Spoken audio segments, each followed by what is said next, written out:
जय जिनेन्द्र मित्रों, आजना व्याख्यान में आप सबनु स्वागत है। अने आजना वक्ता श्री स्वप्निलभाई कोठारी अपना आमंत्रण ने मान आपी तेमना आवा बदल आभार व्यक्त करूँ छूं। स्वप्निलभाई कोठारीना एचीवमेंट्स खूब है, पण हूँ तेमनो परिचय संक्षिप्त में आपीश। स्वप्निलभाई एकेडेमिकली चार्टर्ड एकाउंटન્ટ है। इंदौर खाते तेओ पोस्ट ग्रेज्युएशन माटेनी 7 कॉलेजनी रेनेसांस यूनिवर्सिटीना फाउंडर अने चांसेलर है। सीए, एमबीए, कॉमर्स, मैनेजमेंट अने लॉ जेवा विषय पर 48,000 थी वधारे स्टूडेंट्स ने तेओ भणावी चूक्या छे।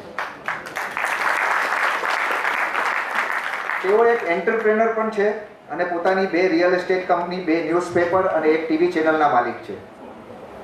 ते उपरांत तेओ श्री एम्स्टरडेम, हंगेरी, न्यूयॉर्क, प्राग, ऑस्ट्रिया वगैरह स्थलोए यूनाइटेड नेशंस यूनो नी वर्ल्ड पीस काउंसिलना आमंत्रणथी नॉन वायलेंस अने वर्ल्ड पीस पर लेक्चर आपी चूक्या छे। आ बाबतमां एक आड वात कहूं के वर्ल्ड पीस परना प्रागमां एमना व्याख्याननी ऑडियो एमणे મને મોકલાવેલી 2 વર્ષ પહેલા। तो एनी शरूआत एमणे पति पत्नीना झगड़ाना जोकथी करेली। तो મને હવે એવું લાગે છે કે વિશ્વ શાંતિ માટે આપણે ક્યાંથી શરૂઆત કરવી છે। તે ઉપરાંત તેઓ શ્રી સારાંશ ફાઉન્ડેશનના પ્રમુખ છે। ICAI સાઉથ એશિયા ટાઈમ્સ ન્યુયોર્કમાં મેઇન સ્પીકર તરીકે આમંત્રિત થયા છે। તેઓ શ્રી સાઈ રત્ન એવોર્ડ, આચાર્ય આનંદ યુવા સન્માન, national excellence award four youth transformation, big गुरु बाय बिग FM रेडियो अने इंदौरना 50 पावरफुल पर्सन्स में तेमनो समावेश करवामां आवेलो छे। तेओ श्री पूर्ण अभ्योदया अने आरोह नामक NGO थकी घणा सेवाना कार्यों पण करे छे। तेमनो आजनो विषय छे दृष्टिकोण के बदलाव के माध्यम से आध्यात्मिक समृद्धि। आटला एचीवमेंट पछी पण he is teacher at heart. तो हवे आपणे सांभळीए स्वप्निलभाई कोठारीने। ऑनरेबल पंकज भाई संघवी, ऑनरेबल वीरल भाई तोलिया और इस व्याख्यान माला के समस्त आयोजक गण, ट्रस्टीज गण, स्कूल के, इस एजुकेशन इंस्टीट्यूशन के संचालक गण, चारों सोशल ग्रुप्स और सेवा संघ और मंडल के समस्त सदस्य। ये वीरल भाई चौथी बार मैं हूँ यहाँ पे, 5वीं बार, चौथी बार, तो चौथी बार मुझे यहाँ पर आकर प्रसन्नता अनुभव हो रही है। और मैं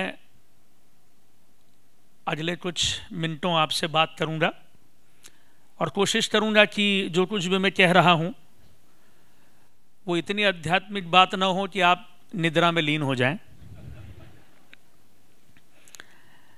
इस दौर में बोझिल और बोरियत भरे भाषणों से सब घबराते हैं। अभी ऐसे एक कार्यक्रम में एक वक्ता ने स्टेज से इतना बोरियत भरा भाषण दिया, इतना बोरियत भरा भाषण दिया, इतना बोरियत भरा भाषण दिया कि प्रथम पंक्ति में बैठे एक दर्शक की मृत्यु हो गई। तो उससे घर वालों ने बड़ा आपत्तिजनक आरोप लगाया कि बड़ा स्वस्थ व्यक्ति हमने भेजा था व्याख्यान माला में, अच्छा खासा हृदय था, मस्तिष्क था, ब्लड प्रेशर, कोलेस्ट्रॉल सब बढ़िया था, और व्याख्यान माला में ही हार्ट अटैक हो गया। तो ये तो इतना बुरा और बोझिल भाषण था, उसी से हुआ ये। तो गैर इरादतन हत्या का प्रकरण चला पंकज भाई अदालत में, गैर इरादतन हत्या का। और जज साहब ने पूरी तफ्तीश करी, जज साहब ने मेडिकल रिपोर्ट्स बुलवाई तो पाया कि सब कुछ बराबर था, ट्राइग्लिसराइड, कोलेस्ट्रॉल सब कुछ, ब्लड प्रेशर सब बढ़िया, हार्ट भी एकदम नौजवान जैसा धड़क रहा था। तो जज साहब भी इस निष्कर्ष पे आए। जज साहब ने कहा कि भाई आदमी तो स्वस्थ था और उसी दौरान उसकी मृत्यु हुई और कोई व्यावसायिक तनाव वनाव था नहीं, तो तुम्हारे ही भाषण से इतना बोरियत भरा भाषण, इतना बोझिल भाषण था कि बैठा बैठा आदमी अवसाद में चले गया। तो अब तुम्हें सज़ा दे रहा हूँ और या तो जेल होगी, फांसी होगी, तुम्हारी जो भी अंतिम इच्छा हो मुझे बता दो। तो वक्ता, देखिए वक्ताओं को कितना प्यार होता है माइक से। वक्ता ने कहा कि साहब अंतिम इच्छा है और अंतिम इच्छा ये है कि वो भाषण में पूरा जी पूरा एक बार जज साहब आपको भी सुनाना चाहता हूं। तो और आपने तो उल्टा एक शिक्षक के हाथ में माइक दे दिया, और वो भी 5वीं बार।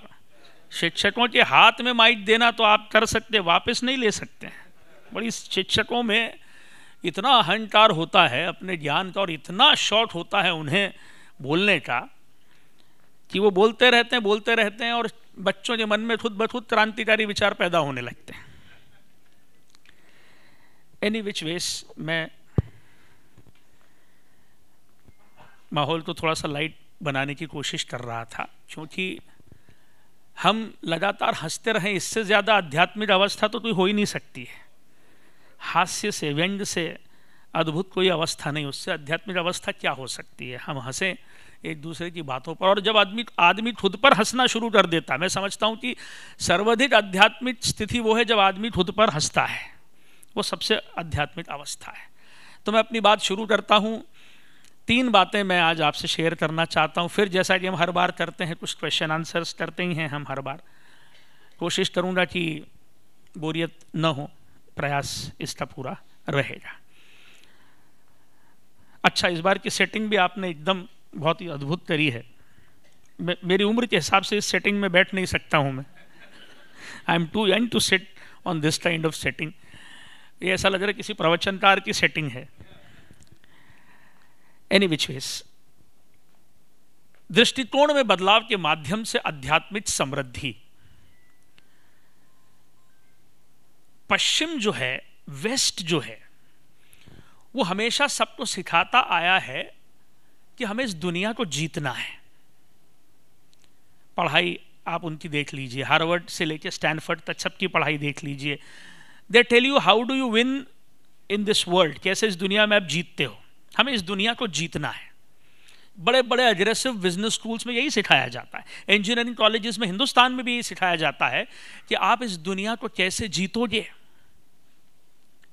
लेकिन जो original Indian school of thought है, या आज जो हम बात करने जा रहे हैं, वो ये बात करने जा रहे हैं कि इस दुनिया को जीतना तो एक अलग विषय है। हम इस दुनिया को जीते या न जीते, हम इस दुनिया को जानने की कोशिश करते हैं। हम इस दुनिया को जानेंगे। जीतना तो बहुत तनाव भरा है, लेकिन इस दुनिया को जानना कंपैरेटिवली आसान है। और जब आप जान जाएंगे ना, तो जीतने की इच्छा अपने आप समाप्त हो जाएगी। तो इस दुनिया को जीतने की बजाय इस दुनिया को जानना, यही दृष्टिकोण में परिवर्तन है। हम आज जो पूरी बात करेंगे वो इसी पर करेंगे कि बजाय हम इस जीवन में बहुत सफल हो जाएं, वो तो ठीक है, अपना अपना प्रारब्ध है, लेकिन हम इस जीवन को समझ लें। बजाय हम इस दुनिया को जीत लें, उससे बेहतर है कि हम इस दुनिया को थोड़ा सा समझ लें। अपनी बात हम शुरू करते हैं कि मनुष्य है क्या। मैं समझता हूं मनुष्य एक बीज है। एक बीज होता है पंकज भाई, एक बीज है मनुष्य। कुछ होने की संभावना। बीज क्या होता है? कुछ होने की संभावना। और पूरा जो मानव जीवन है वो उस ही संभावना की दिशा में उसकी गतिविधियों का संकलन है। बीज है मनुष्य, कुछ होने की संभावना। और जो हो सकता है वो अगर हो गया तो जीवन के परम आनंद का अनुभव उसे हो जाता है। और वो जो हो सकता है वो नहीं हुआ तो जीवन में कटु और कड़वे अनुभव उसे होने लगते हैं। और अगर सिंप्लीफाइड बात मैं करूं तो जो हम में होने का सामर्थ्य है वो हम नहीं हो पाते हैं तो हमें दुख अनुभव होता है। और जो हम में होने का सामर्थ्य है, जो हम हो जाते हैं, अगर वो जो हम में होने का सामर्थ्य है तो हमें आनंद अनुभव होता है। जितना भी पोटेंशियल हम में है वो जब रियलाइज हो जाता है, अनर्थ हो जाता है, अनफोल्ड हो जाता है, सरफेस पे आ जाता है, तो हम आनंदित महसूस करते हैं। और है बहुत कुछ संभावना हम में, लेकिन वो पोटेंशियल आ नहीं रहा है सरफेस पर, तो हम दुखी हो जाते हैं। बस इन्हीं दोनों के बीच का जो पूरा सफर है वो हमारा जीवन है। और अध्यात्म जो है वो इसको गति देता है, अध्यात्म जो है वो इसको दिशा देता है। अध्यात्म आपको अपनी चेतना के स्वभाव और प्रकृति को समझने में मदद करता है। सत्य जो भी आप अनुभव करेंगे, अनुभूति होगी, वो आपको जो हो सकते हैं उसकी ओर ले जाएगा, और असत्य जो है उसके विपरीत दिशा में आपको ले जाएगा। बहुत सिंपल सी बात है। मनुष्य एक बीज है, कुछ होने की संभावना है, और आप परम आनंदित तब अनुभव करेंगे जब जो हो सकते हैं आप वो हो जाएंगे, और दुख तब अनुभव करेंगे जब जो हो सकते हैं आप वो नहीं होंगे। बहुत ही सिंपल सी बात है। अब इसमें समझने वाली सबसे इंटरेस्टिंग बात यह है कि पूरे जीवन जो हम कवायद करते हैं अपने सामर्थ्य को सतह पर लाने के लिए, पूरे जीवन जो हम कवायद करते हैं कुछ बन जाने के लिए, कुछ हो जाने के लिए, वो क्या है, करते क्या हैं हम, कौन सी क्रियाएं करते हैं, कौन सी एक्टिविटीज करते हैं, कौन सी गतिविधि करते हैं, कौन से कर्म करते हैं, कौन सी प्रतिक्रियाएं हम करते हैं कुछ हो जाने के लिए, क्या करते हैं हम। और अगर सार देखें, हम सार देखें कि हम कर क्या रहे हैं पिछले 10 सालों से, तो आप पाएंगे कि हम पिछले 10 सालों से एक भिन्न किस्म की स्वार्थ सिद्धि कर रहे हैं। सुबह से लेकर रात तक जो हम करते हैं वो सिर्फ अपना निजी एजेंडा आगे बढ़ाने की कोशिश करते हैं। कुछ चैतन्य लोग हैं जिनकी चेतना जागृत होती है, वो दूसरे काम भी करते हैं, मैं ऐसा नहीं कहता हूं, लेकिन अधिकांश व्यक्ति को अगर आप देखेंगे तो वो सिर्फ और सिर्फ जो है अपना व्यवसाय, अपना बिजनेस, अपनी राजनीति, अपना निजी एजेंडा लगातार बढ़ाने का प्रयास कर रहे होते हैं। और इसको मैं एक शब्द में अगर समाहित कर दूं तो स्वार्थ सिद्धि कर रहे होते हैं। अब एक बहुत इंपॉर्टेंट बात है जिसकी ओर मैं आप सबका ध्यान चाहता हूं। हम जब भी कुछ निस्वार्थ भाव से करते हैं, जब भी हम कुछ सेल्फलेसली करते हैं, तो वो हमें उस दिशा में ले जाता है, वो हमें उस एंगल में ले जाता है जो हम हो सकते हैं। और जब भी हम स्वार्थ सिद्धि करते तो हमें लगता है कि हम अपने एजेंडा को आगे बढ़ा रहे हैं, असल में होता इसके ठीक विपरीत है। हम सब जो है स्वार्थवश जो कुछ भी करते हैं उससे जो होने की संभावना है हम उसकी दिशा में नहीं जाते हैं, हम उसके विपरीत जाते हैं। और निस्वार्थ भाव से हम कुछ भी करते हैं तो निस्वार्थ भाव से करी हुई हर चीज हमें जो हम हो सकते हैं उस ओर ले जाती है। ये थोड़ी सी कठिन अवधारणा है। मैं एक एग्जाम्पल, एक छोटी सी कहानी के थ्रू इस बात को कहना चाहूंगा। कहानी के पहले याद करिए कि जब हम सब ने अपने अपने जीवन की शुरुआत करी थी, जब हम बहुत कम उम्र के थे, आप में से कई लोग बाहर से, बॉम्बे से यहाँ पर आए होंगे, आपने यहाँ अपना कारोबार सेट किया होगा, तो आप इतने चतुर नहीं थे, तो आप इतने कुटिल, तेज तर्राट नहीं थे, आप भोले थे, इनोसेंट थे। और बहुत से शुरुआती लोगों ने आप पर भरोसा सिर्फ इसीलिए किया क्योंकि आप भोले थे, इनोसेंट थे। चतुराई, बहुत बुद्धिमान आदमी को चतुराई आकर्षित नहीं करती है, बहुत बुद्धिमान आदमी को भोलापन आकर्षित करता है। बहुत बुद्धिमान आदमी को सोफिस्टिकेशन आकर्षित नहीं करता है, बहुत बुद्धिमान आदमी को सरलता आकर्षित करती है। बहुत बुद्धिमान आदमी को तर्क आकर्षित नहीं करता है, बहुत बुद्धिमान आदमी को मुस्कुराहट आकर्षित करती है। तो हम सब जब अपनी जिंदगी शुरू कर रहे थे तो हमारे भीतर एक इनोसेंट एलिमेंट था, एक कृष्ण तत्व था, जैसा कि हमारे शास्त्र कहते हैं, एक एलिमेंट था, और उसी ही एलिमेंट ने आपको एक मुकाम पर पहुंचाया। अब जैसे जैसे सफल होते चले गए वो एलिमेंट पीछे होता चला गया और दुनियादारी हावी होती चली गई।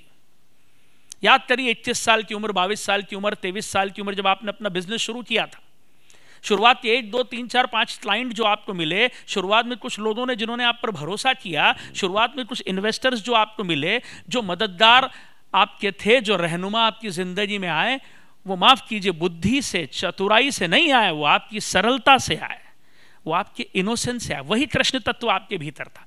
यही बात मैं कह रहा हूं, जो हो सकने की संभावना हम में है उस दिशा में निस्वार्थ भाव से किए गए कार्य हमें ले जाते हैं, ना कि स्वार्थवश किए गए कार्य। और अब मैं एक छोटी सी कहानी सुनाना चाहता हूं जिससे यह बात एकदम आईने की तरह साफ हो जाए।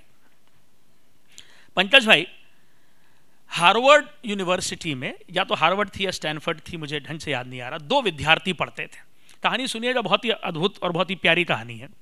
दो विद्यार्थी अमेरिका की एक बड़ी यूनिवर्सिटी में, शायद हार्वर्ड में पढ़ते थे, और उनके पास फीस भरने के पैसे नहीं थे।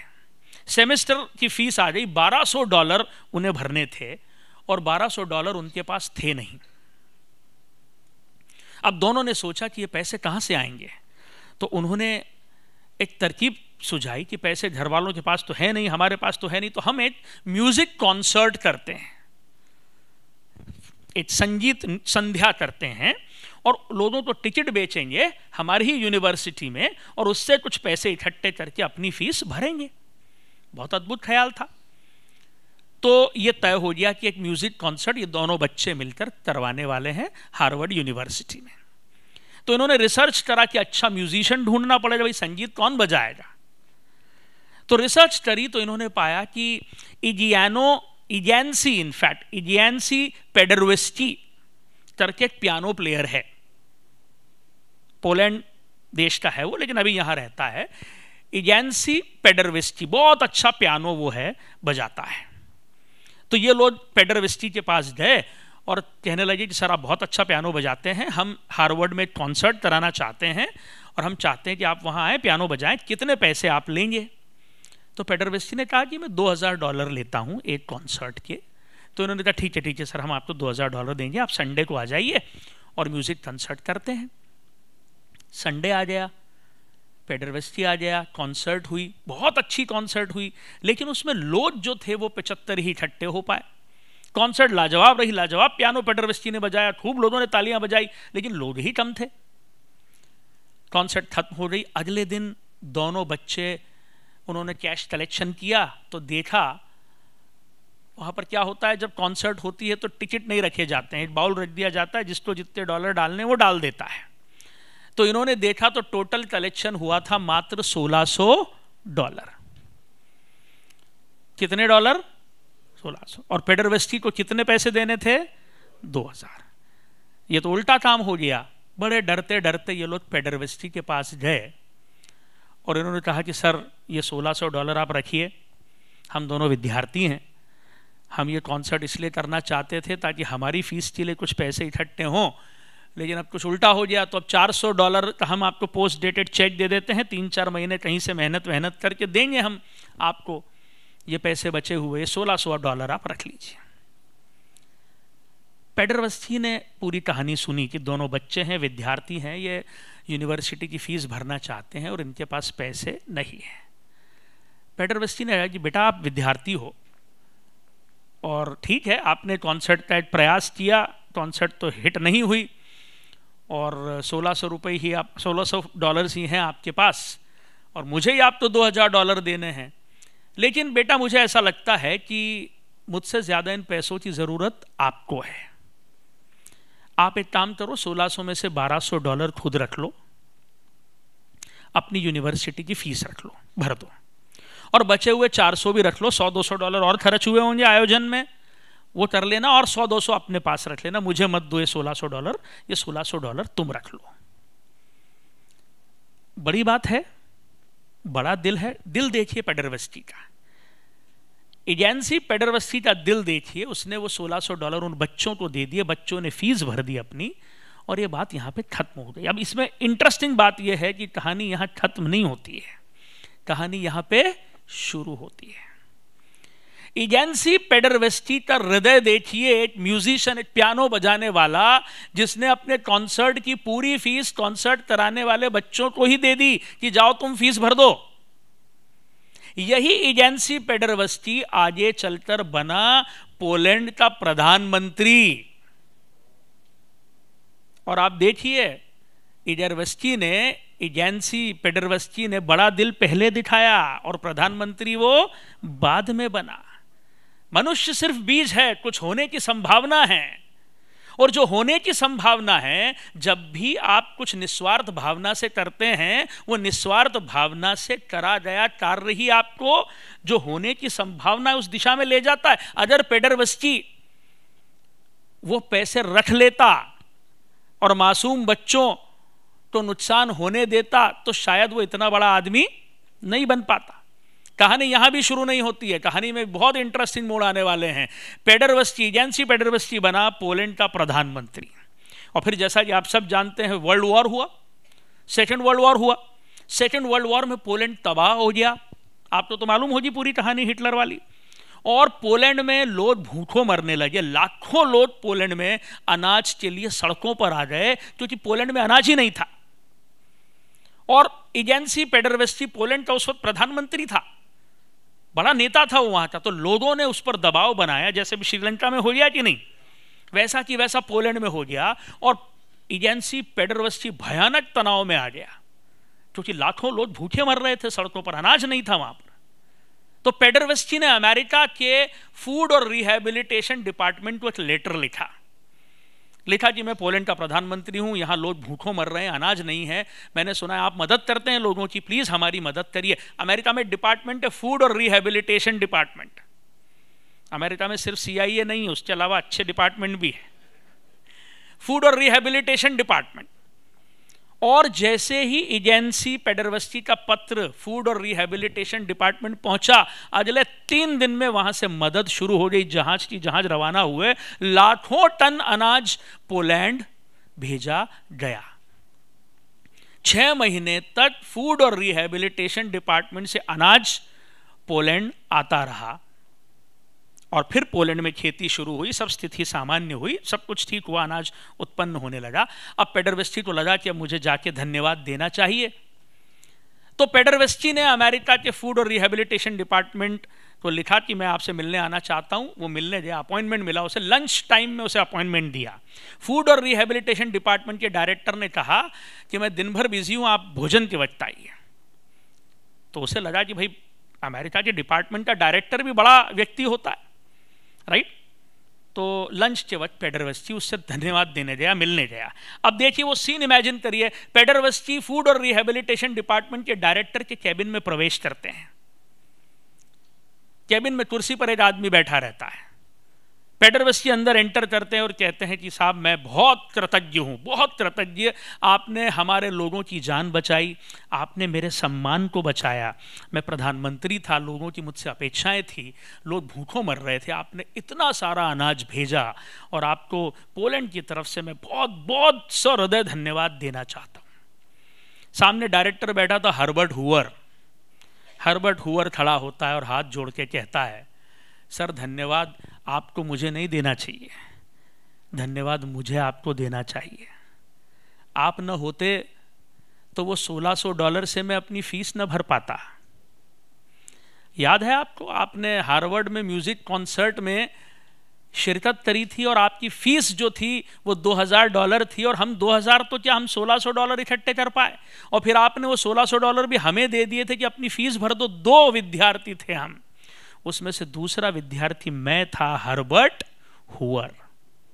तो आप मुझे क्या धन्यवाद दे रहे हैं? सर मैं अगर उस दिन फीस नहीं भरता तो मुझे बाहर कर देते हार्वर्ड से, हार्वर्ड में नहीं पढ़ता तो यहाँ नहीं पहुँचता, यहाँ नहीं पहुँचता तो डिपार्टमेंट का डायरेक्टर नहीं बनता, डायरेक्टर नहीं बनता तो आपकी क्या किसी की मदद मैं नहीं कर पाता। अब समझिए हर्बर्ट हूवर का भी हृदय समझिए कितना विशाल है, कृतज्ञता महसूस करना और उसे लौटाना। अब इसमें इंटरेस्टिंग बात यह है कि ये हर्बर्ट हूवर ये भी आगे चलकर अमेरिका का 31वां प्रेसिडेंट बना। हर्बर्ट हूवर भी अमेरिका का प्रेसिडेंट बना। Coming back to our discussion, आदमी एक बीज है, कुछ होने की संभावना। दिन भर हम स्वार्थ सिद्धि करते रहते हैं कुछ बनने के लिए, जबकि हम जो बन सकते हैं, जो बनने की संभावना है, निस्वार्थ भाव से करे गए कार्य हमें उस दिशा में ले जाते हैं, ना कि स्वार्थवश किए गए कार्य। दोनों की कहानी देखिए, पेडरवस्की और हर्बर्ट हूवर दोनों इतने ऊंचे मुकाम पर पहुंचे। क्यों पहुंचे? क्योंकि दिल बड़ा था। क्यों पहुंचे? क्योंकि निस्वार्थ मदद करने की भावना थी। जब पेडरवस्की ने हर्बर्ट हूवर की मदद करी तो क्या उसे मालूम था कि वो अमेरिका का राष्ट्रपति बनेगा? नहीं मालूम था, नहीं मालूम था उसको। लेकिन हृदय देखिए, और हर्बर्ट हूवर का भी हृदय देखिए कि उसने उस रिश्ते को निभाया, याद रखा। हर्बर्ट हूवर का भी हृदय देखिए। तो आप जो बन सकते हैं, जो हो सकते हैं उसकी संभावना जो है निस्वार्थ भाव से करे गए काम ही आपको उस दिशा में ले जाते हैं। हम करते क्या हैं, अब प्रैक्टिकल बात करते हैं। हमारा मन अशांत होता है। मैंने एक विद्वान से पूछा कि साहब ये मन है क्या, तो उसने कहा मन मतलब मैडनेस। मैंने कहा साहब मन को शांत कैसे करा जाए, उसने कहा अभी मन का मूल स्वभाव अशांत रहना है। मन है मतलब अशांत ही रहेगा, वो मन है मतलब वो अशांत ही रहेगा। शांत मन मतलब एक ऐसी बात है जैसे आप कह रहे हैं कि वो फारस की खाड़ी में तूफान आया था, तूफान अब शांत हो गया। अरे जो शांत है वो तूफान हो ही नहीं सकता, तो शांत तूफान नहीं होता, मन तो अशांत होता है। जब भी मन अशांत होता है हम करते क्या है, हम अजीबोगरीब एक्टिविटीज करते हैं। जैसे आपका बिजनेस थोड़ा सा खराब चल रहा है, आपको कहीं से फोन आया, आपका मूड ऑफ हो गया, राइट, एक इंफॉर्मेशन आई कि आपका बिजनेस ठीक नहीं चल रहा है। आप कैसे अपने आप को समझाते, मन को बहलाते कैसे हैं? आप एक ऐसे व्यक्ति को ढूंढते हैं जिसका बिजनेस आपसे भी ज्यादा खराब चल रहा है और उसको फोन करते हैं, क्या भाई क्या चल रहा है आजकल? वो कहता रहे साहब क्या बताऊं, आप ताले लगाने की नौबत है, बहुत बुरी स्थिति है, ये सरकार किसी को मदद नहीं करती है, उल्टा जीएसटी और आ गया और फलाना ढिमकाना। वो जब आपसे भी ज़्यादा निराशाजनक बातें करता है तो आपको थोड़ा ठीक महसूस होता है।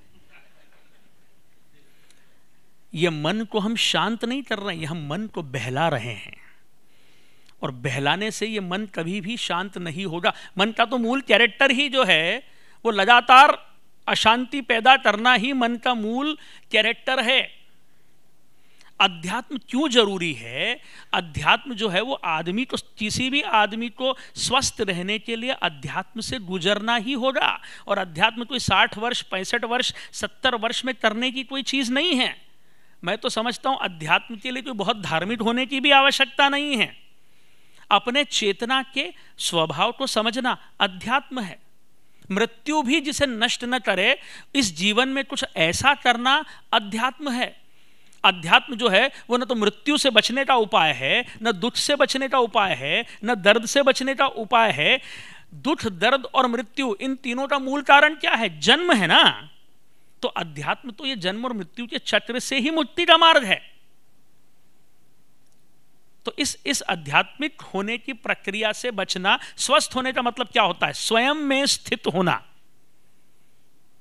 स्वस्थ होने का मतलब क्या होता है? स्वयं में स्थित होना, न बहुत ज्यादा भविष्य में होना, न बहुत ज्यादा भूतकाल में होना। तो हम अपने मन को शांत करने के लिए जो गतिविधियां सुबह से लेकर शाम तक कर रहे होते हैं, उससे हम अपनी ही जीवन की संभावनाओं से दूर होते हैं। और हम में जो कुछ भी सामर्थ्य है, उस सामर्थ्य तक ले जाने के लिए निस्वार्थ भाव से करे हुए कार्य ही हमें अपने उस सामर्थ्य की ओर ले जाते हैं। और दुख और आनंद की दो सिंपल परिभाषा है। जो आप हो सकते हैं वो अगर हो गए तो परम आनंद का अनुभव आप करेंगे, और जो आप हो सकते हैं वो नहीं होंगे तो आप दुख का अनुभव करेंगे। और ये बात हमने आई थिंक पिछले बार भी करी थी कि दुख और कष्ट जो है वो अलग अलग होते हैं। कष्ट भौतिक होते हैं और दुख मानसिक होते हैं। दुख और कष्ट एक चीज नहीं है। आपके पैर में फ्रैक्चर हो गया, ये कष्ट है। आपके पैर में फ्रैक्चर हो गया, एक कष्ट है। मोहल्ले में आपका एक बड़ा मकान था, अब तक आप ही के पास एक आदमी ने प्लॉट लिया, उसने आपसे भी बड़ा मकान बना लिया, ये दुख है। दुख मानसिक होते हैं, दुख संताप होते हैं, कष्ट भौतिक होते हैं। सब कुछ है आपके जीवन में, दांत में दर्द हो रहा है, दांत में दर्द हो रहा है, ये कष्ट है। लेकिन सब कुछ होने के बाद भी आपका बेटा जो है वो आपसे ठीक से बात नहीं करता है, आपके और आपके बेटे के संबंध सामान्य नहीं है, ये दुख है। दुख मानसिक होते हैं और कष्ट भौतिक होते हैं। यहीं से अध्यात्म की प्रक्रिया जो है वो शुरू होती है। जो भी आध्यात्मिक अनुभव लेता है उसके जीवन में दुख अपने आप समाप्त होते चले जाते। जैसे जैसे आप इस जीवन और दुनिया को जानेंगे, समझेंगे, अपने आप दुख दूर हो जाते हैं। और दुख का दूर होना जो है वो जीवन की समझ से ऐसे संबंधित है, दुख कभी भी दूर नहीं होंगे, खत्म नहीं होंगे, तिरोहित होते हैं। हिंदी में एक शब्द होता है तिरोहित होना। जैसे बरगद का एक पीला पत्ता अपने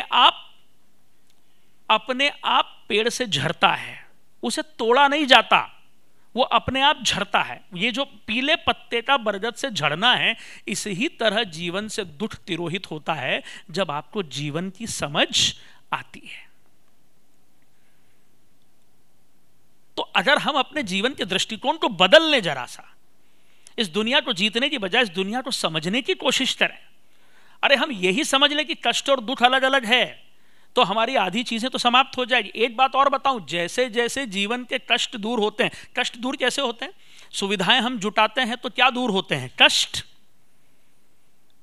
विरल भाई, जब तक जीवन में कष्ट होते हैं तब तक तो दुखों का अनुभव ही नहीं होता है। जब आप सुख सुविधा धन दौलत जुटा लेते हो और कष्ट विलीन हो जाते हैं, तब जीवन के असली दुख सामने आते हैं। तब असली दुख सामने आते हैं, क्योंकि दुख पूरी तरह से मानसिक है और वो अपेक्षाओं से संबंधित है। एक राजनीति का उदाहरण मैं आपको बताता हूं, नाम नहीं ले रहा हूं, उस पार्टी का लेना ठीक नहीं है। एक राजनेता थे, 60 साल की उम्र के, विधायक का चुनाव लड़ना चाहते थे। देखिए, दुख कभी भी आखिरी तक खत्म नहीं होंगे अगर आप जीवन को समझेंगे नहीं तो। 60 वर्ष के व्यक्ति थे, विधानसभा का चुनाव लड़ना चाहते थे। हाईकमान ने समझाया, हाईकमान के एक लीडर थे, उन्होंने समझाया कि देखो भाई, विधानसभा का टिकट हम तुम्हें नहीं दे रहे हैं, इनको दे रहे हैं, तुम्हें संगठन में एडजस्ट करेंगे। पॉलिटिक्स में ऐसा होता है, जिसे टिकट नहीं मिलता उसको ऑर्गेनाइजेशन में कुछ दिया जाता है। मान गए ये, इन्हें टिकट नहीं मिला, दूसरे व्यक्ति को टिकट मिला, वो जीत गया, मंत्री बन गया, सरकार आ गई। ये फड़फड़ाते रहे, व्याकुल होते रहे, दुखी होते रहे। 1 साल 2 साल 4 साल 5 साल बीत गया, 12 साल बीत गए। 12 साल बाद इन्हें ब्रेन स्ट्रोक आया, आधा शरीर लकवाग्रस्त हो गया, राइट। फिर इनको हार्ट अटैक भी आ गया अगले 12 दिनों में। हार्ट सिर्फ 17% काम कर रहा था, ब्रेन स्ट्रोक भी हो गया, हॉस्पिटलाइज हैं और ऑक्सीजन का मास्क लगा हुआ है। हाईकमान के वही नेता किसी कारण से इंदौर आए, उन्हें पता लगा कि साहब वो जो हैं वो हॉस्पिटलाइज हैं।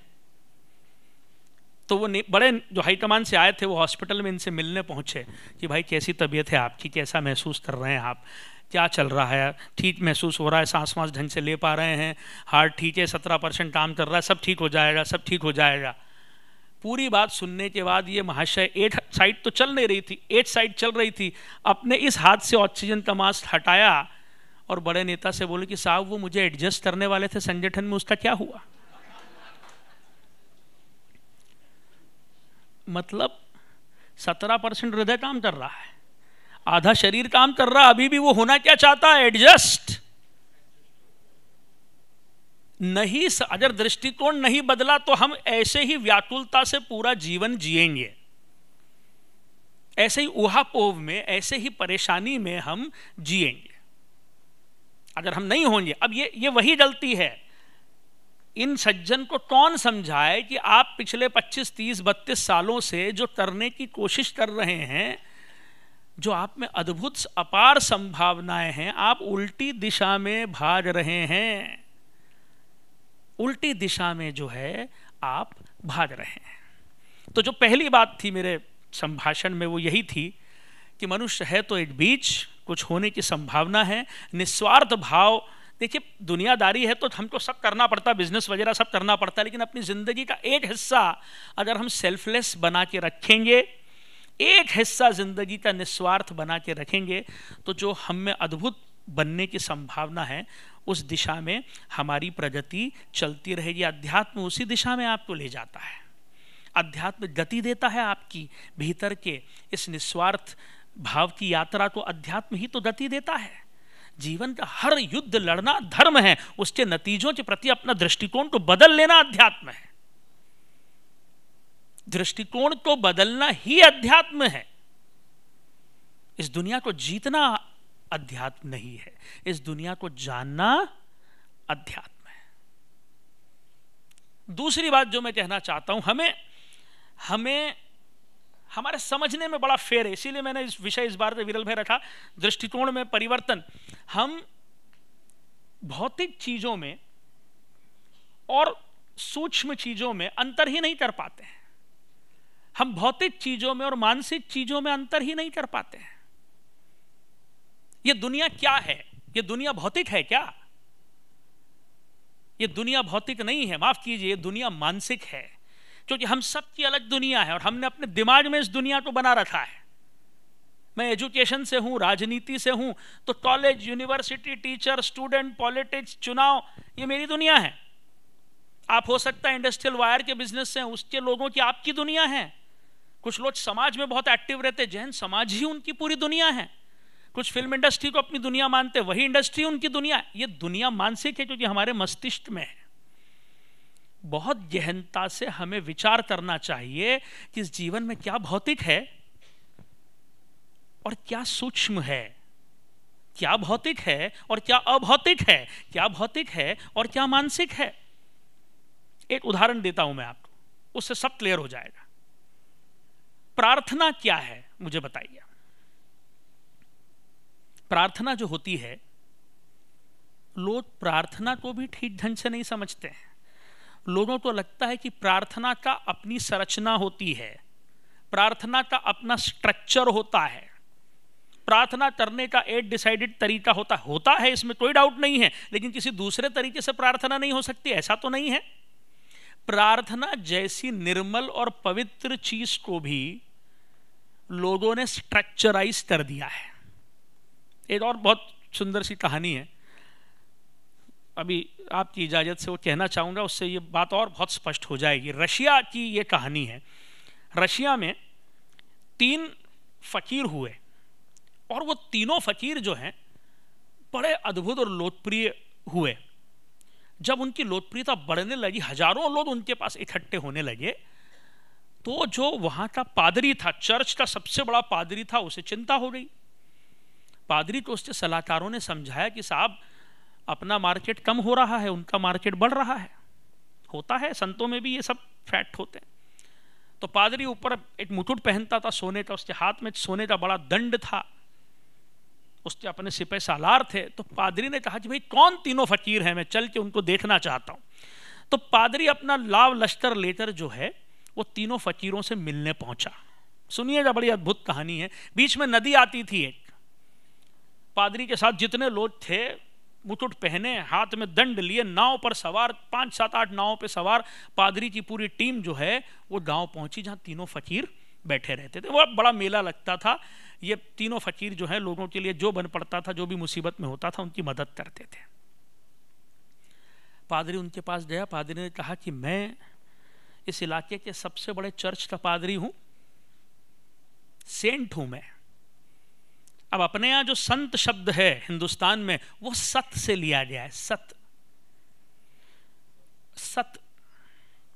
और वेस्ट में जो सेंट शब्द है वो सैंक्शन से लिया गया है। तो सरकारी स्वीकृति जिसे है वही बन सकता है।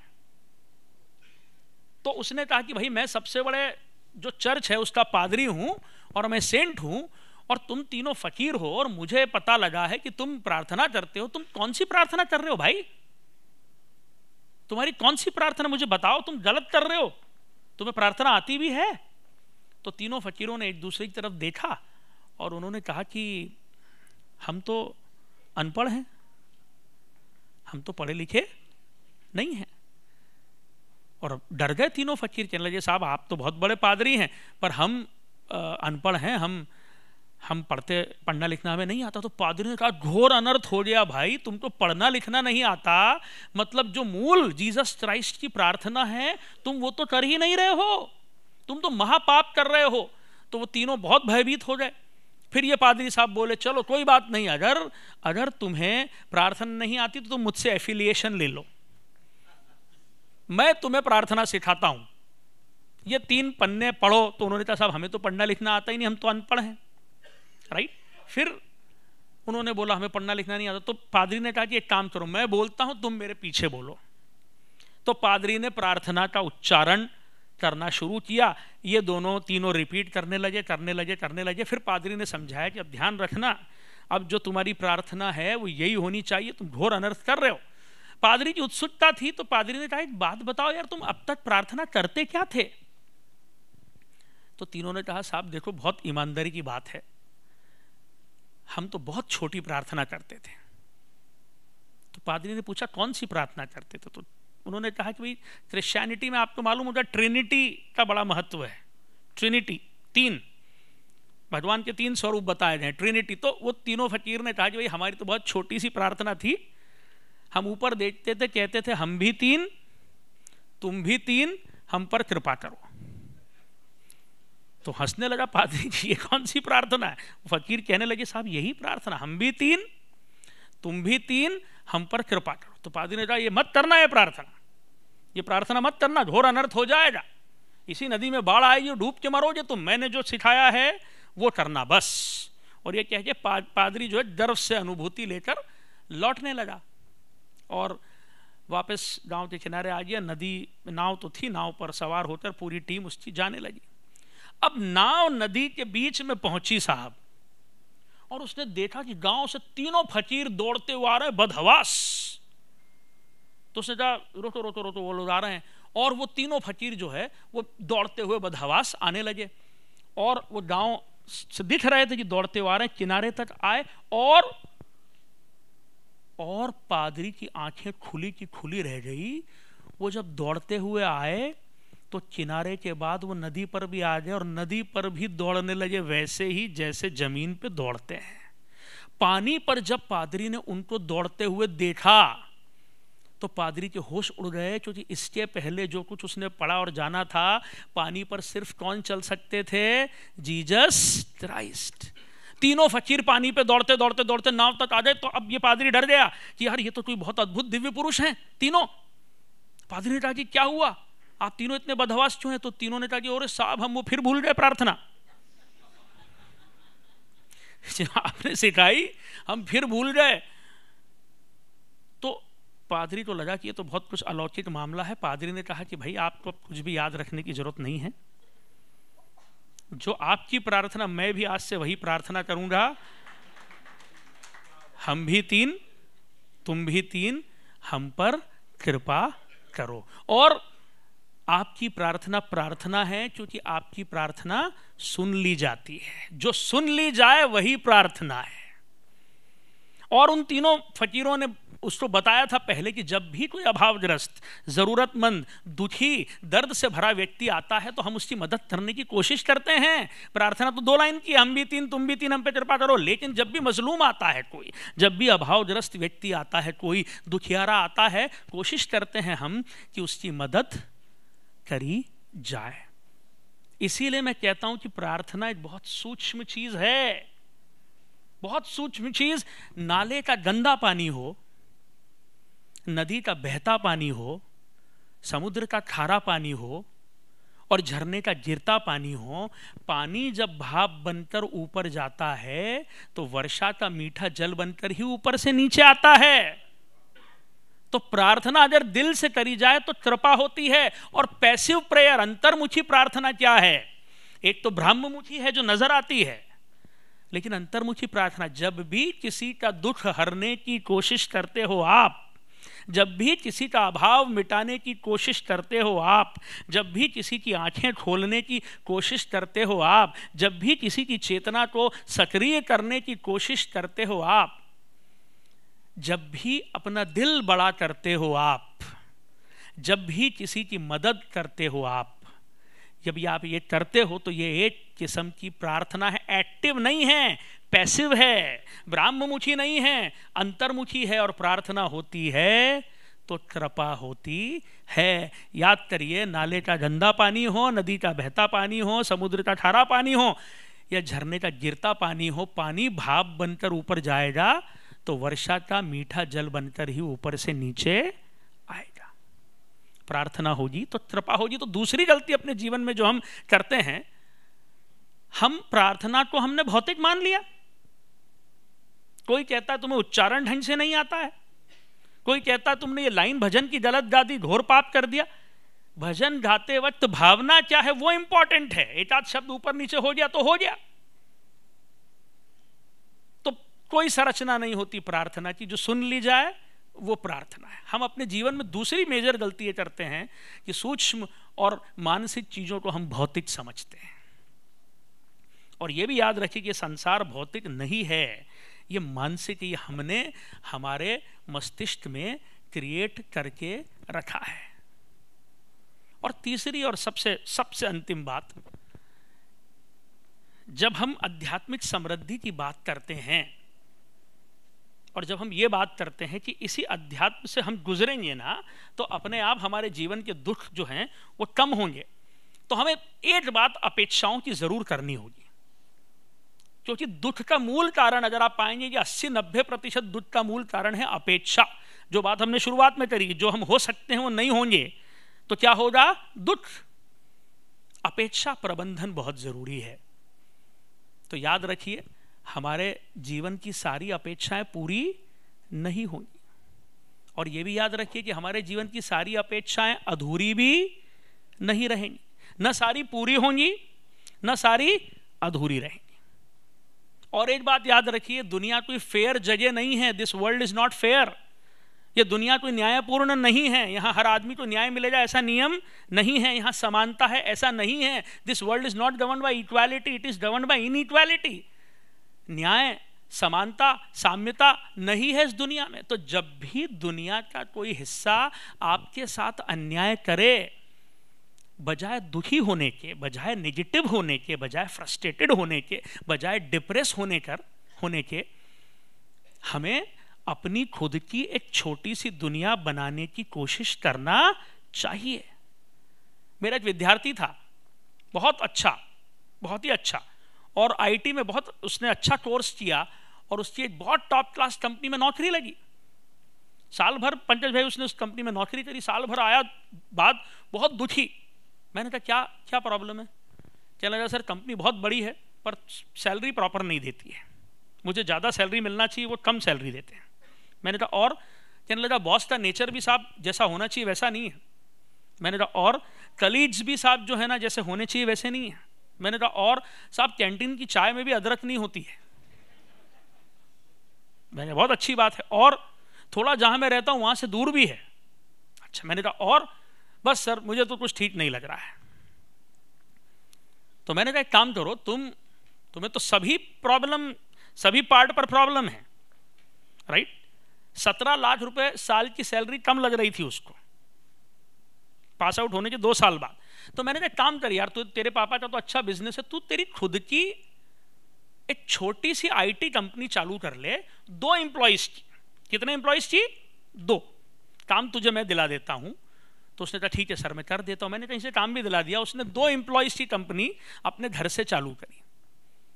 साल भर होता रहा, सब होता रहा। साल भर बाद आया और कहने लगा, मैंने कहा भाई क्या कैसा चल रहा है? काम तो बढ़िया हो गया, काम तो मैंने दिला ही था, पैसे वैसे भी आ गए, क्या तुम खुश हो? कहने लगा नहीं सर, ये दोनों एम्प्लॉइज जो है ना बहुत मक्कार हैं, और इनमें वो कमिटमेंट जो होना चाहिए वो कमिटमेंट नहीं है। मेरा बार बार इनसे झगड़ा हो जाता है। थोड़े से ये बदतमीज भी हैं, थोड़े से ये स्वार्थी भी हैं, और एक दिन में 4-4 कप चाय पी जाते हैं। तो मैंने पलट के पूछा चाय में तुम अदरक डलवाते हो कि नहीं अपने ऑफिस? अब आप देखिए, आप दुनिया के एक हिस्से से पीड़ित हैं, तो आपने अपनी छोटी सी एक दुनिया बनाई, वहां पर आप दूसरों को पीड़ा दे रहे हैं। अब या तो ये है कि या तो वो भी खराब और ये भी खराब, ऐसा नहीं हो सकता। यहां प्रॉब्लम किस में है? आप में है। तो जब भी दुनिया के किसी हिस्से से आपको अन्याय मिले, अपनी छोटी सी दुनिया हमें खुद को बनाना चाहिए। हम लोगों के साथ तो हुआ इंदौर में ये। हम लोग कॉलेज चलाते थे, इंदौर की यूनिवर्सिटी की बहुत सारी चीज़ों से हम सहमत नहीं थे। रिजल्ट टाइम पे निकालते नहीं हैं, सिलेबस अपडेट करते नहीं हैं, चेकिंग ढंग से होती नहीं है, एफिलेशन के पैसे बहुत ज़्यादा लेते हैं, टाइम टेबल शेड्यूल कुछ फिक्स नहीं है। तो क्योंकि मैं राजनीति में हूं, तो एक बार एक छात्र नेता आके मुझसे कहने लगा कि सर एक काम करूं, यूनिवर्सिटी के हिस्से में आग लगा दूं जाके। तो मैं भी नया नया जवान हुआ था, एक बार तो मेरा मन भी हुआ कि हाँ लगवा देते हैं आग। फिर मैंने कहा कि नहीं, ये इस प्रॉब्लम को खत्म करने का सही तरीका नहीं है। मेरे आग लगाने से उस यूनिवर्सिटी में ना कुछ बनेगा ना बिगड़ेगा। बनेगा तो तब जब अपनी खुद की मैं एक छोटी सी यूनिवर्सिटी बनाऊंगा, और वहां रिजल्ट टाइम पे आएगा, और वहां पेपर ठीक होंगे, और वहां सिलेबस बेटर होगा। तो जब भी दुनिया के किसी एक हिस्से से हम अगर पीड़ित हों, हमारे साथ हमें लगता है अन्याय हो, तो हमें अपनी खुद की एक छोटी सी दुनिया बनानी चाहिए। 3 चीजें हमने आज बात करी, और अब आखिरी हम आध्यात्मिक समृद्धि पे आ जाते हैं। अगले 2 मिनट में अपनी बात में खत्म करूंगा। हमें इस दुनिया को जीतना नहीं है, हमें इस दुनिया को जानना है। एक मनुष्य एक बीज है, सिर्फ कुछ हो जाने की संभावना। निस्वार्थ भाव से चीजें करते रहेंगे तो एक दिन जो हम हो सकते हैं वो हो जाएंगे, और जो हम हो सकते हैं वो हो जाएंगे तो परम आनंद का अनुभव करेंगे। ये जीवन व्यर्थ है अगर उस परम आनंद का अनुभव हमने नहीं किया। और जो हम हो सकते हैं वो नहीं होंगे तो दुख का अनुभव करेंगे। दुख और कष्ट अलग अलग होते हैं। कष्ट भौतिक होते हैं और दुख मानसिक होते हैं, और जीवन से कष्ट दूर होते तभी दुख अनुभव होते हैं। और निस्वार्थ भाव से करते रहेंगे हम तो हम बढ़ेंगे उस दिशा में। अध्यात्म ही हमें उस दिशा में ले जाएगा। जो कुछ हम बन सकते हैं हम बनेंगे। ये पहली बात। दूसरी बात, गौर से देखिए, सोचिए और समझिए, क्या भौतिक है और क्या मानसिक है। इस दुनिया में अधिकांश चीजें मानसिक है। मानसिक, मैं तो कहता हूं वेल्थ का भी एक हिस्सा मानसिक है। After a certain level, after a certain level it is just numbers. एक स्तर के बाद तो नंबर्स ही हैं, नंबर्स ही हैं। देख लीजिए आप, एक स्तर के बाद तो आपका और राकेश झुंझुनवाला जी का दोनों का नंबर ही है। नियति और गति तो दोनों की वही है ना, वही है। मतलब hats off to him, hats off to him, with all due credit, all due respect to him, and I had met him once. बहुत अद्भुत व्यक्ति थे, अचीवर थे, लेकिन है तो नंबर ही। इस दुनिया में अधिकांश चीजें मानसिक है। तो भौतिक और मानसिक, इसका भेद जो है वो बहुत जरूरी है। और सबसे आखिरी जो बात मैंने करी वो अपेक्षा प्रबंधन है। सारी अपेक्षाएं हमारी अधूरी नहीं रहेंगी, और सारी अपेक्षाएं पूरी तो हमारी कभी होंगी नहीं। तो ये बातें तो जो मुझे कहना था मैंने कह दी। मैं तो और बोल सकता हूँ 1 डेढ़ 2 घंटे, क्योंकि टीचर आदमी हूँ, मैंने आपको पहले ही कह दिया। अब कुछ 2-4 प्रश्न हो जाएंगे तो और आनंद आ जाएगा, और हम बात कुछ आगे खींच पाएंगे।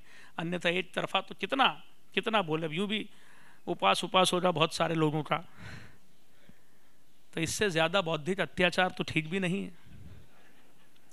कोई प्रश्न है तो मैं बहुत आनंदित होऊंगा उस प्रश्न का जवाब देने में। किसी भी इस चीज से संबंधित कोई प्रश्न है, किसी का भी हो। जी सर, जी क्या शुभ नाम है सर आपका? सतीश भाई, आदेश करिए। जी जी, बहुत अंतर है अपेक्षा और उपेक्षा। देखिए, उपेक्षा, उपहास और अपमान, ये तो 3 चरण हैं जो आपको पार करना पड़ते हैं सफलता से पहले। उपेक्षा, उपहास और अपमान। उपेक्षा यानी काबिल होने के बावजूद भी जब आपको अवसर नहीं दिया जाएगा तो यह उपेक्षा है। उपहास यानी आपके काबिलियत के आधार पर जब लोग आपकी हंसी उड़ाएंगे तो यह उपहास है। और अपमान तो अपमान है, उसको तो परिभाषित करने की जरूरत ही नहीं है। चाहे चाणक्य का हो या किसी का भी हो अपमान तो, या द्रौपदी का हो, अपमान तो अपमान है। उपहास, उपेक्षा और अपमान, इनके बाद ही व्यक्ति को जीवन में सफलता मिलती है। अपेक्षा अलग चीज है, अपेक्षा अलग चीज है। मानव जो है वो प्रेम वश दूसरों से अपेक्षा करने लगता है। इंस्टिंक्ट, हमारे भीतर दोनों चीजें होती, चेतना भी होती है और प्रवृत्ति भी होती है। तो कुछ अपेक्षाएं चेतना से पैदा होती है, कुछ अपेक्षाएं प्रवृत्ति से पैदा होती है। हमारे अंदर कॉन्शियंस भी है, हमारे अंदर इंस्टिंक्ट भी है। स्वार्थवश भी कुछ अपेक्षाएं हैं, निस्वार्थवश भी कुछ अपेक्षाएं। याद ये रखिए कि पूरी नहीं होंगी सारी अपेक्षाएं, और अधूरी भी नहीं रहेंगी। ठीक है सर? और कोई प्रश्न?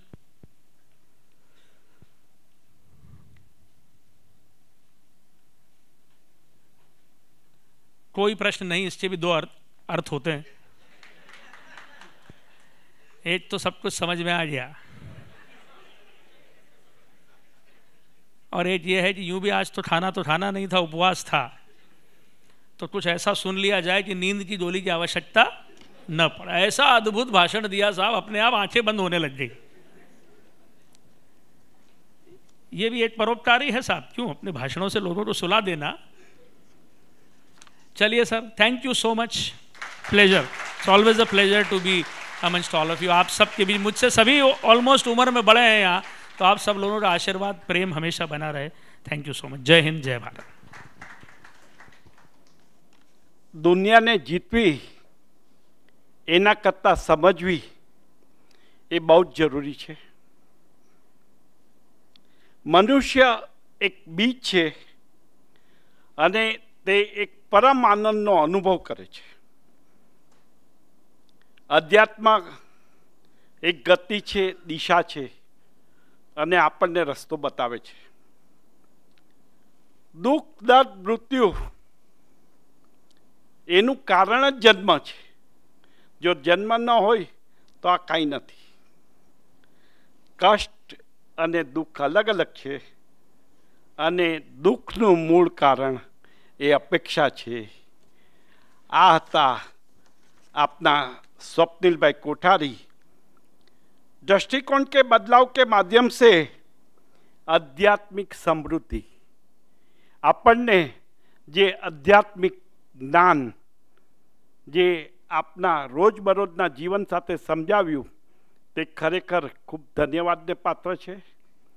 તેઓ જે અહીંયા દેખાય છે ને તેના કરતાં બહુ જ મોટી વ્યક્તિ છે અને યુનિવર્સિટીની સાથે સાથે તેમના 2 ન્યૂઝપેપર પણ બહાર પડે છે અને ઇન્દોરમાં એક સામ્રાજ્ય ધરાવતા આટલી સરળ વ્યક્તિ આપની વચ્ચે આપ સૌના સહકારની માટે જ અહીંયા આવે છે.